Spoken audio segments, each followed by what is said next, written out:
রাসের পুজো দেখো, এখানে মা কিন্তু পদ্ম ফুলের উপরে বসে রয়েছে, দেখেছো? আর এই হচ্ছে এলানিয়া কালীর ইতিহাস। এখানে কিন্তু খুব সুন্দরভাবে লেখা রয়েছে রাজা কৃষ্ণচন্দ্র কিন্তু এই পুজোটা শুরু করেছিল সর্বপ্রথম। আর হচ্ছে নিচে শিব মহাদেব, এখানে ওই যে নিচে দেখতে পাচ্ছ ওখানে একটা শিবলিঙ্গ আছে।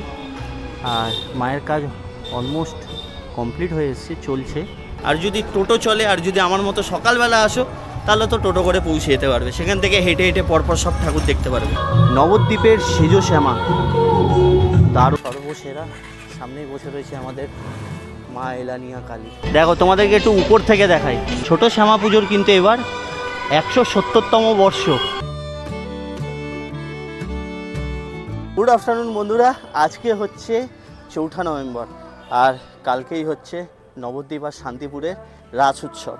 তাই ইতিমধ্যে আমি এখন পৌঁছে গেছি হচ্ছে নবদ্বীপে। আগের ভিডিওতে তোমাদেরকে নবদ্বীপের সেরা 15 থেকে 17টা পুজো দেখিয়েছিলাম। ভিডিওটা অনেকটাই বড় হয়ে গেছিলো বলে তোমাদেরকে বলেছিলাম আরও একটা ভিডিওর মাধ্যমে তোমাদেরকে শান্তিপুরের আরও 5 থেকে 10টা টপ পুজো দেখাবো। তো চলো বেশি দেরি না করে কথা না বাড়িয়ে ভিডিওটা শুরু করা যাক। আর তার সাথে চ্যানেলে যদি নতুন হয়ে থাকো তাহলে অবশ্যই সাবস্ক্রাইবটা করে নিও, কারণ আমরা 10,000 ফ্যামিলির খুব কাছে। আর যদি আগের ভিডিওটা না দেখে থাকো তাহলে অবশ্যই উপরে আই বাটনের লিঙ্ক দিয়ে দিলাম, এই আগের ভিডিওটা দেখতে পারো। আশা করি সেটাও তোমাদের কোথাও ভালো লাগবে। এখন আমি আছি হচ্ছে ঈশানী বালিকা বিদ্যালয়ের সামনে। আর এর সামনে কিন্তু একটা নবদ্বীপের প্রাচীন পুজো পড়ে, সেই পুজোতে গিয়ে তোমাদেরকে সর্বপ্রথম দেখাচ্ছি। আমি এখন পৌঁছে গেছি হচ্ছে দিয়ারাপাড়া রোডের এলানিয়া কালীমাতা পুজো। আর এটা কিন্তু বহু প্রাচীন পুজো। চলো তোমাদেরকে সেই মা কালীর অপরূপ রূপটা দেখাই। আর এটা হচ্ছে তোমার সেই মন্দির। এখানে দেখতে পাচ্ছ লেখা আছে কবে থেকে পুজো, কোন সময় পুজো, কবে নিরঞ্জন, সেগুলো কিন্তু সব এখানে লেখা রয়েছে, তোমরা সেই হিসাবে দেখে নিতে পারো। আর এই হচ্ছে এলানিয়া কালীর ইতিহাস। এখানে কিন্তু খুব সুন্দরভাবে লেখা রয়েছে রাজা কৃষ্ণচন্দ্র কিন্তু এই পুজোটা শুরু করেছিল সর্বপ্রথম। তো চলো ভিতরে যাওয়া যাক। সামনেই বসে রয়েছে আমাদের সর্বসেরা, সামনেই বসে রয়েছে আমাদের মা এলানিয়া কালী। দেখো এই হচ্ছে মায়ের মন্দির, কি দারুণ না?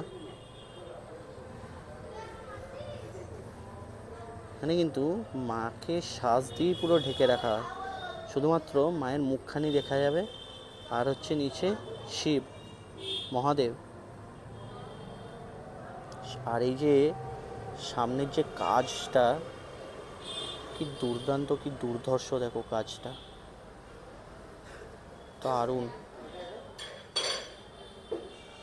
দারুণ করেছে না? এটা দুর্দান্ত লাগলো। তোমরা এলে একবার এখানে এসে এই মা কালীকে দেখে যাও। এইটাই কিন্তু নবদ্বীপের সর্বপ্রথম রাস পুজো। তাই আজকে এই ভিডিওতে তোমাদেরকে সর্বপ্রথম রাস পুজো দিয়ে দেখানো শুরু করলাম। চলো পরবর্তী পুজোতে গিয়ে তোমাদেরকে দেখাচ্ছি। হোক লাস্ট এলাসিনী কালী দেখে এখন আমি ইতিমধ্যে পৌঁছে গেছি হচ্ছে রণকালী মায়ের মন্দিরে। দেখো এই হচ্ছে রণকালী মা। মায়ের মুখখানি কিন্তু বেশ অন্যরকম, দেখেছো? মায়ের মুখখানি দেখো দারুণ কিন্তু। এটা হচ্ছে রুদ্রেশ্বর শিব মন্দির। এখানে ওই যে নিচে দেখতে পাচ্ছ ওখানে একটা শিবলিঙ্গ আছে। আর মায়ের কাজ অলমোস্ট কমপ্লিট হয়ে এসছে, চলছে। এখন গয়না পরানোর কাজ চলছে, দেখতে পাচ্ছ উপরে সিলভারের কিন্তু বেশ গয়না পরানো হয়েছে, দারুণ। আর এই হচ্ছে রণকালী মায়ের মন্দির। দেখো নিচে আছে মহাদেব, এই হচ্ছে মহাদেব, আলো জ্বালিয়েছে দেখো, বেশ অন্যরকম মায়ের মুখখানি, দারুণ লাগলো দেখে মায়ের মুখখানি। রাসে এলেই কিন্তু এরকম ভিন্নতা দেখতে পাওয়া যায়, মায়ের এরকম রূপ দেখতে পাওয়া যায়। ওই এলাসিনীর ঠাকুরটা দেখে তোমরা একদম রাস্তা ধরে সিধা হাঁটতে থাকবে, তাহলে কিন্তু এই রণকালী মায়ের মন্দিরে এসে পৌঁছে যাবে। আর এই রাস্তা ধরেই সিধা চলতে থাকলে কিন্তু তোমরা বেশ অনেক পুজো দেখতে পারবে, তার সাথে অনেক প্রাচীন পুজো দেখতে পারবে। তার সাথে এই পথে কিন্তু তোমরা স্টেশনেও পৌঁছে যেতে পারবে, মানে পুজোগুলো দেখে তোমরা ডিরেক্ট স্টেশনে ট্রেন ধরে বেরিয়ে যেতে পারবে নিজেদের গন্তব্য। আর তোমরা আসবে কিভাবে? আসবে তোমরা নবদ্বীপ ধাম স্টেশন থেকে অটো বা টোটো করে, যদিও বা তখন বন্ধ থাকবে, বা গুগল ম্যাপে তোমরা লিখে নেবে, তোমরা কিন্তু পায়ে হেঁটেও পৌঁছে যেতে পারো, বেশিক্ষণ সময় লাগে না। আর যদি টোটো চলে, আর যদি আমার মতো সকালবেলা আসো, তাহলে তো টোটো করে পৌঁছে যেতে পারবে, সেখান থেকে হেঁটে হেঁটে পরপর সব ঠাকুর দেখতে পারবে। এখানে ওরকমভাবে রুট গাইড দিয়ে বলাটা অসম্ভব, কারণ পরপর প্রচুর পুজো হয়ে থাকে। তো যেখান থেকে যতটা সহজ পদ্ধতিতে বলা যায় সেটাই কিন্তু তোমাদের বলার চেষ্টা করছি আমি। আচ্ছা, ওই হচ্ছে রণকালীর মন্দির। ওই রাস্তাটা সিধা এলেই এই গলির মধ্যেও কিন্তু তোমরা একটা পুজো দেখে নিতে পারবে। তো চলো তোমাদেরকে সেটাই দেখাই। এটা হচ্ছে তেঘড়িপাড়া মেজো শ্যামাতলা। চলো শ্যামা মায়ের সেই রূপ দেখাই তোমাদেরকে এখানে। এই হচ্ছে নবদ্বীপের সেজো শ্যামা মাতা। দেখো কি অসাধারণ, দারুণ। মা এই যে কাজগুলো, চালচিত্রের কাজ, তার সাথে মায়ের মুকুটের কাজ, গয়নার কাজ, শাড়ির উপরের যে কাজ, মানে সব কিছুই যেন অন্যরকম, আলাদাই একটা মাকে দেখে শান্তি আছে মনের মধ্যে। দেখো এই হচ্ছে নবদ্বীপের সেজো শ্যামা, দারুণ, কি বিশাল বড় দেখো মা। সবচেয়ে দারুণ যেটা আমার লাগলো জানো তো, এই যে এখানে তো আলো লাগানো আছে, তাছাড়াও কিন্তু বাইরে থেকে যে একটা আলোর রিফ্লেকশন মায়ের উপরে পড়ছে, এটা কিন্তু দেখতে বেশ দুর্দান্ত লাগছে। যদিও বা এখানে আলো আছে লাগানো, কিন্তু এই দিনের বেলা মায়ের উপরে যে সূর্যের আলোটা এসে পড়ছে, দারুণ লাগছে দেখতে, দারুণ, অসাধারণ লাগছে। আর মাকে কিন্তু সোনার গয়নাও পরানো হয়েছে, দেখছি এরকম, দেখেছো, নাক ছাবি আর ছোট্ট করে একটা বেশ মুকুট টাইপের পরিয়েছে, ভালো লাগছে দেখতে। এরকম মায়ের যে চালাটা সেটা নিয়ে যাওয়া হচ্ছে, দেখো।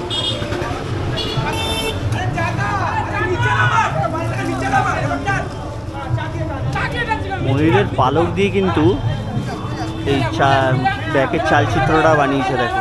আর এই যে সেজো শ্যামার পুজোটা দেখালাম, এটা কিন্তু প্রায় 150 বছর পুরনো পুজো। যাই হোক, ওই রাস্তায় তো ওই মোড়ের মাথায় তোমাদেরকে সেজো শ্যামা দেখালাম, এবার ছোট শ্যামা দেখাবো না, এটা কি হতে পারে? ছোট শ্যামার কিন্তু এবার, ছোট শ্যামা পুজোর কিন্তু এবার 170তম বর্ষ, বিশ্বাস হচ্ছে না? এই দেখো, এই হচ্ছে ছোট শ্যামা, কি দারুণ, দেখো, অসাধারণ না? দেখো তোমাদেরকে একটু উপর থেকে দেখাই।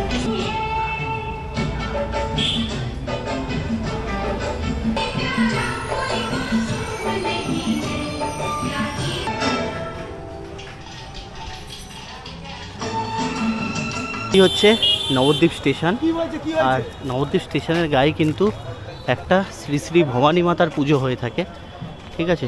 চলো, এই হচ্ছে ভবানী মাতার পুজোর সেই প্যান্ডেল, তোমাদেরকে ভিতরে প্রতিমাটা দেখাই। এখনও পর্যন্ত উদ্বোধন হয়নি, আজকে মেবি উদ্বোধন হবে। আর এই দেখো, খুব সুন্দর কিন্তু কাজগুলো করেছে, সব কিন্তু থার্মোকল দিয়ে বানানো, এগুলো কিন্তু থার্মোকলের উপরে ডিজাইন করে করা। এইটা জানি না থার্মোকলের করা নাকি, কিন্তু এই যে কাজগুলো দেখছো, যত কাজ আছে সব থার্মোকল দিয়ে করা। হ্যাঁ, এটাও থার্মোকল দিয়ে করা, এগুলোও থার্মোকল দিয়েই বানানো। যাই হোক, এই হচ্ছে দেখো প্রতিমা,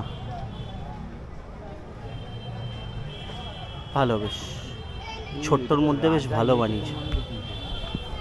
হ্যাঁ, এটা কিন্তু, এটা মনে হচ্ছে রাজা কৃষ্ণচন্দ্র না? তোমরা আমাকে বলো এটার ইতিহাস যদি কেউ জেনে থাকো। রাজা মাকে পুজো করছেন, সেটাই কিন্তু এখানে তুলে ধরেছে বেশ। না, তাহলে মায়ের হাতে এটা দেখে যা মনে হচ্ছে, হ্যাঁ, শিবাজি তো মহারাজ ছিল, যখন মায়ের কাছে ইয়েতে চেয়েছিল তো মায়ের কাছে, না শিবাজি মহারাজের মতো লাগছে, ছত্রপতি শিবাজি মহারাজ। চোখটা দেখেছি, সিংহ চোখটা লাইট মারছে মনে হচ্ছে। হ্যাঁ, সিংহর চোখটা মনে হচ্ছে, সিংহর চোখে আলো লাগানো। যাই হোক, তোমাদের কেমন লাগলো আমাকে জানিও এটা, আর তোমরা জানো নাকি এটা অবশ্যই আমাকে কমেন্টসে জানিও। তোরা এখন আমি আসি হচ্ছে জগার্স পার্কে, আর জগার্স পার্কটা হচ্ছে একদম স্টেশনের উল্টো দিকে, মানে নবদ্বীপ স্টেশনের উল্টো দিকে। ওই যে দেখতে পাচ্ছ ওই ইয়েলো কালারের ওই পার্টটাই হচ্ছে স্টেশন, আর এই হচ্ছে জগার্স পার্কের রাসের পুজো। দেখো এখানে মা কিন্তু পদ্ম ফুলের উপরে বসে রয়েছে, দেখেছো কি দারুণ বানিয়েছে না এটা? দুর্দান্ত লাগছে দেখতে। দেখো পিছনের চালচিত্রটা, আর তার সাথে মা এরকমভাবে বসে রয়েছে, দারুণ লাগছে বেশ। তোমাদের কেমন লাগলো আমাকে কমেন্টসে জানিও অবশ্যই এটা। যাই হোক, এই ছিল নবদ্বীপের রাসের সেরা আরও 5টা পুজো। তোমরা যদি আগের ভিডিওটা না দেখে থাকো তাহলে অবশ্যই দেখে নিও, আই বাটনে দিয়ে দিলাম, নয়তো এই সাইডে কোথাও একটা জায়গায় পপ আপ হবে, তোমরা আগের ভিডিও চাইলে দেখে নিতে পারো। বাকি দেখা হচ্ছে তোমাদের সাথে পরবর্তী কোনো এক ভিডিওতে, ততক্ষণের জন্য টাটা। আর চ্যানেলে যদি নতুন হয়ে থাকো তাহলে অবশ্যই সাবস্ক্রাইব করো, কারণ আমরা 10,000 ফ্যামিলির খুবই কাজ। দেখা হচ্ছে, ভালো থেকো, সুস্থ থেকো, টেক কেয়ার।